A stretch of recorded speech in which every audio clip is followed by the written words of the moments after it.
घेतलेली आहे। आपल्याबरोबर निरंजनजी डावखरे देखील होते आणि इतर माजी पालिकेतल्या नगरसेवक देखील होते। काय नेमकं कारण होतं, कशासाठी भेटले? ठाण्यामध्ये राजमाता राष्ट्रमाता जिजाऊ उद्यान आहे आणि ते अधिक विकसित केलं जाते। शासनाने त्याच्याकरता 4 कोटी रुपये सँक्शन केले आणि ते कशा पद्धतीने विकसित केलं जाईल यासंबंधी त्यांनी त्या ठिकाणी प्रत्यक्ष त्याचं आराखडे दाखवले। मुख्य म्हणजे मधल्या काळामध्ये राजमाता जिजामाता उद्यान हा बोर्ड काढण्यात आला होता आणि त्याच्यामुळे मराठा मोर्चाच्या माध्यमातून त्या ठिकाणी आंदोलन केलं होतं आणि त्यांची ही मागणी देखील होती। तर तो पण प्रश्न मार्गी लागलेला आहे की त्या उद्यानाचं जे नवीन तयार होईल त्याला तेच नाव राहील। त्यांचा त्या ठिकाणी तैलचित्र, त्याच्यानंतर पुतळा हे देखील त्या ठिकाणी राहील आणि ठाणेकरांसाठी त्या ठिकाणी हे उद्यान अतिशय चांगल्या पद्धतीने त्या ठिकाणी उभं राहील। याच वेळेला ठाण्यातल्या इतर गार्डनच्या संबंधामध्ये देखील मुद्दा निघाला आणि आम्ही ही स्पष्ट भूमिका त्यांना सांगितली की अनेक वेळेला शासनाच्या आणखी आमदार खासदारांच्या निधीतून निरनिराळ्या ठिकाणी गार्डनची डेव्हलपमेंट होते, नवीन गार्डन होते किंवा त्याची पुनर्रचना होते, परंतु 4-5 वर्षामध्ये त्या ठिकाणी त्याची अवस्था जी आहे ती बिकट होते। त्याच्याकरता आपण NGOज जे तयार असतील त्यांच्या माध्यमातून त्याची देखभाल करा किंवा महापालिका म्हणून त्या ठिकाणी काही निधीची तरतूद करून प्रत्येक गार्डन ही त्या ठिकाणी राखली गेली पाहिजे। कारण की सगळ्या या शहरामधल्या बाळगोपाळांच्या करता गार्डन मैदान हे अत्यंत महत्त्वाचं आहे आणि त्यांनी ते मान्य केलं।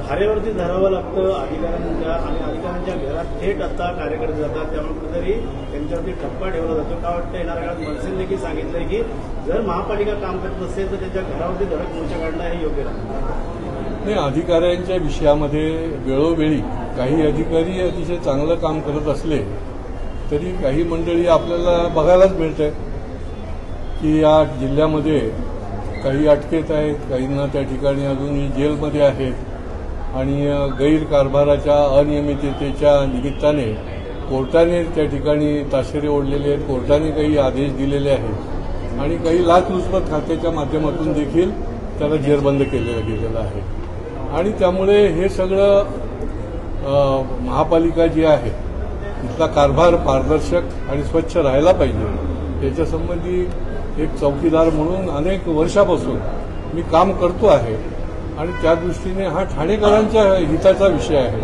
आणि त्याच्यामुळे वेळोवेळी निधीचा योग्य वापर होतोय की नाही, त्या ठिकाणी अधिकारी योग्य पद्धतीने काम करतायत की नाही हे बघण्याचं काम पुढे देखील आम्ही करणार आहोत। सर, आज मनसे आणि शिवसेना उभाटा मोर्चा काढत आहेत तेच मुद्दे गेले काही वर्ष आपण पण लावून धरले होते आणि पत्रकार परिषदेमध्ये भाजपला देखील निमंत्रण दिलं की त्यांनी देखील आमच्याबरोबर यावं आणि भ्रष्टाचार प्रचंड वाढलेला आहे पालिकेतला।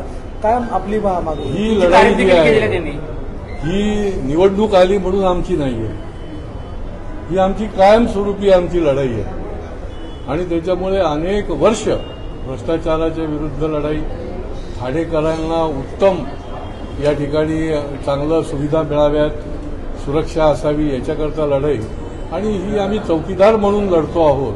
कुठल्याही निवडणुकीच्या तोंडावर नाही तर ठाण्याच्या हितासाठी, ठाण्याच्या विकासासाठी आणि ठाणेकरांसाठी आहे। पुन्हा एकदा नंदलाल समितीचं भूत हे पालिकेच्या या निवडणुकीच्या पार्श्वभूमीवर बाहेर आलेलं आहे। आजच्या मोर्चाच्या संदर्भात गणेश मस्के बोलताना त्यांनी सांगितले की राजन विचार यांचं नाव देखील त्या नंदलाल समितीच्या अहवालामध्ये होतं। नेमकं त्या अहवालामध्ये इतका भ्रष्टाचार असताना आज पुन्हा तीच परिस्थिती दिसून येते। आज पुन्हा एकदा पालिकेवर नंदलाल समितीप्रमाणे एखादी समिती बसवण्याची गरज वाटते आपल्याला। खरं म्हणजे याच्यापूर्वीच काही विषयांच्या करता चौकशी केली गेली पाहिजे याची भूमिका आणि मागणी जी आहे ती विधिमंडळात जगजाहीर आहे, मी केलेली आहे आणि त्या दृष्टीने एक टाईम बाउंड अशा प्रकारची ती समिती असली पाहिजे। नंदलाल समिती इतकी लांबली गेली की त्याच्यानंतर लोक पण विसरायला लागली की काय अशी परिस्थिती निर्माण झाली। तर अशा प्रकारची महापालिकेने शासनाने अशा प्रकारची समिती नेमायला हरकत नाही की जेणेकरून लोकांना, मुख्य म्हणजे ठाणेकरांना हे दिसलं पाहिजे की इथला कारभार जो आहे तो पारदर्शकपणे पुढच्या काळामध्ये कसा होऊ शकतो.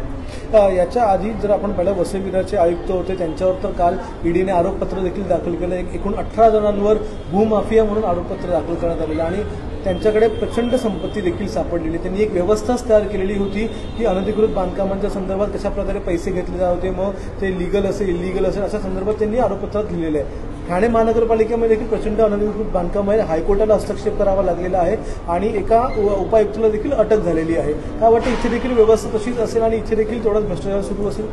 नाही, इथे देखील बांधकाम पाडण्याचे देखील पैसे काही लोक घेतात, बांधकाम करण्याचे देखील धोकादायक दाखवून करण्याचे देखील पैसे घेतले जातात. अनेक गोष्टी समोर आलेल्या आहेत. पण याच्या संबंधामध्ये प्रत्येक वेळेला कोर्टात जायची जी गरज पडते ती पडता कामा नये. योग्य वेळेला ज्या ज्या ठिकाणी अशा प्रकारचं दिसेल त्या त्या मंडळींना तो अधिकार आहे. महापालिकेला आयुक्तांना अधिकार आहे, अनेक प्रकारचे त्यांना अधिकार आहे. तर त्यांनी तिथल्या तिथे ती कारवाई केली गेली पाहिजे. बांधकाम पूर्ण झालं ते बांधकाम पाडायला जातात, पण त्याला जबाबदार कोण आहे त्याच्यावर जर तुम्ही वेळीच कारवाई केली तर हे चित्र जे आहे कोर्टाला ताशेरे ओढावं लागतात आणि सारखं यांना कोर्टामध्ये पडायला लागतं आणि लोकांना देखील कोर्टातून निर्णय प्रत्येक वेळेला घ्यायला लागणं ही देखील संतापजनक पण आहे आणि दुर्दैवी पण आहे. मुख्यमंत्र्यांच्या आदेशानंतर नाशिकमधले जे काही राजकीय गुंडांवरती पोलिसांकडनं जी काही धरपकड कारवाई सुरू आहे त्याबाबत संजय राऊत यांनी मुख्यमंत्र्यांचं अभिनंदन केलेलं आहे. त्याचप्रमाणे ठाण्यातलं जे काही रावण राज सुरू आहे त्याविरोधात गणेश नाईक देखील रस्त्यावर उतरून जनता दरबार जनतेचं काम करण्यासाठी उतरले, त्यांचं देखील अभिनंदन केलेलं आहे. तुम्हाला काय वाटतं मुख्यमंत्र्यांनी ठाण्यात देखील तसेच आदेश देण्याची गरज आहे, कारण ठाण्यात देखील गुंडराज वाढलेला आहे असं मला वाटतं. भाजपच्या देखील कार्यकर्त्यांना मारण्यात आलं होतं, त्यामुळे गुंडराज वाढत चाललं. बघा, महाराष्ट्रामध्ये कायदा आणि सुव्यवस्था उत्तम राहण्याकरता आणि महाराष्ट्र पुढे चाललेला आहे विकासाकडे, याच्याकरता माननीय मुख्यमंत्री यांनी पूर्णपणे कायदा व्यवस्थेकडे महाराष्ट्रभर लक्ष घातलेलं आहे. त्याच्यामुळे ठाणा हे याच्यामध्ये अपवाद असू शकत नाही. संबंध महाराष्ट्राचीच बाबतीमध्येच त्यांची भूमिका आहे. सर, ठाण्यामध्ये दिवसाढवळा खून झाले होते, एका व्यक्तीच्या डोक्यावरनं गाडी नेऊन अशा प्रकारचे खून झाले होते. याबाबत आपल्याला आपलं काय म्हणणं? कारण ठाण्यात देखील राजकीय गुंड मोठ्या प्रमाणात वाढत चाललेले आहेत. त्याच्या संबंधामधली देखील वेळोवेळी कारवाई देखील झालेली आहे आणि ज्या संबंधामध्ये काही राहिलेली असेल तर ते देखील समोर आणलं जात आहे. परंतु हे राज्य कायद्याचं राज्य आहे, सर्वसामान्य लोकांच्या करता त्यांच्या सुरक्षिततेकरता काम करणारं राज्य आहे. ही भूमिकाच माननीय देवेंद्रजींची कायम राहिली. परवाच्या दिवशी देवेंद्र फडणवीस यांच्याबरोबरच एक बैठक झाली कोकणातल्या सगळ्या आमदारांची. त्यामध्ये युती संदर्भात असेल, येणाऱ्या महापालिका निवडणुका असतील किंवा संघटनात्मक काही महत्त्वाच्या गोष्टींवर चर्चा झाली. अशी देखील त्यातून बातमी आली की यामध्ये ज्या ठिकाणी गरज आहे किंवा ज्या ठिकाणी बळ आहे त्या ठिकाणी एकला चलोरेचा नारा देऊ शकतात किंवा जिल्हाध्यक्ष जे आहेत ते तशा प्रकारच्या सूचना आम्हाला देऊ शकतात असं देवेंद्र फडणवीसांना काही जिल्हाध्यक्षांनी काही आमदारांनी सांगितलं. नेमकं काय झालं बैठकीमध्ये, आपण काय भूमिका मांडलेली आहे? बैठक ही अंतर्गत होती, त्याच्यामुळे बैठकीत काय झालं हे सांगणं उचित नाही. परंतु ही जाहीर आमची भूमिकाच आहे. याही आधी सत्ता असताना देखील काही ठिकाणी युतीविना पक्ष निर्णय लढलेले आहेत. याही वेळेला त्या त्या ठिकाणी त्या त्या स्थानिक स्वराज्य संस्थेमध्ये जी परिस्थिती असेल त्याच्याप्रमाणे जी आहे ती भूमिका घेतली जाईल. ठाण्यामध्ये आपली बळ आहे आधीपासून, कारण की आपण निवडून आलेले आहात, चांगलं बळ आहे. तो काय वाटतं ठाण्यामध्ये जी एकूणच राजकीय परिस्थिती सध्या निर्माण झालेली आहे त्यानुसार आपण एकला जाऊ शकतात का किंवा तसं सांगणार का वरिष्ठांना? त्या संबंधामधले ठाण्याचे आम्ही प्रमुख लोक बसून त्याचा निर्णय घेऊ. परंतु कार्यकर्त्यांची ही प्राधान्याने आणि भूमिका आहे, इच्छा आहे की या ठिकाणी आपण लढलं पाहिजे. सर्व ठिकाणी ज्या ज्या ठिकाणी आपण उभं राहू शकतो त्या त्या ठिकाणी आपण स्वतंत्रपणे इलेक्शन लढलं पाहिजे. आणि त्याच्याबरोबरच आमची तर ही कायम भूमिका राहिली आहे की जी प्रत्येक पक्षाच्या कार्यकर्त्याची असते की ठाण्याचा महापौर हा आमचा झाला पाहिजे. ही देखील वेळोवेळी आम्हाला वाटत असतं आणि ही देखील आमच्या कार्यकर्त्यांची कायम भूमिका आहे. पण त्या पद्धतीने आपण काम सुरू केलेलं आहे का? त्या पद्धतीने कार्यकर्त्यांना बळ देण्याचं काम सुरू आहे. सगळ्याच जागांवर काम भारतीय सुरू जनता केलं. पार्टी 365 दिवस नेहमीच रेडी सेट गोवर असते. मग बूथ प्रमुख असेल, गट प्रमुख असेल, सर्व काही काम असो, कार्यक्रम असो, निवडणूक असो, सैन्य जे आहे ते कायम तयार असलं पाहिजे. त्याचा उपयोग दोन्ही बाजूने होत असतो. जसं आपण बघितलं लोकसभेला, विधानसभेला त्याचा खूप फायदा झाला. सर वेगवेगळं लढलं तरी बदलापूरमध्ये राष्ट्रवादी काँग्रेसबरोबर गेलेले आहेत. काय सांगाल, असा प्रकार ठाण्याच्या केलं होतं? बदलापूरचा विषय वेगळा आहे. निरनिराळ्या जिल्ह्यातल्या निरनिराळ्या स्थानिक स्वराज्य संस्थेचा विषय वेगवेगळा आहे. त्याच्या वेळेस तो आपल्याला निश्चितपणे सांगितलं. सर, ठाणेकरांच्या भल्यासाठी भ्रष्टाचाराच्या विरोधात तुम्हाला आमंत्रण दिलंय, मात्र तुमचे कार्यकर्ते किंवा तुम्ही जाणार आहात का? शेवटी काय निर्णय घेणार? हे निवडणुकीच्या आधी चाललेलं आहे. मी मगाशीच सांगितलं की चौकीदार म्हणून मी खूप वर्ष काम करतोय ठाणेकरांसाठी आणि ते पुढे देखील करत राहणार. निवडणूक असो नसो, ठाणेकरांचं ही माझी भूमिका आहे आणि ते मी करत राहणार.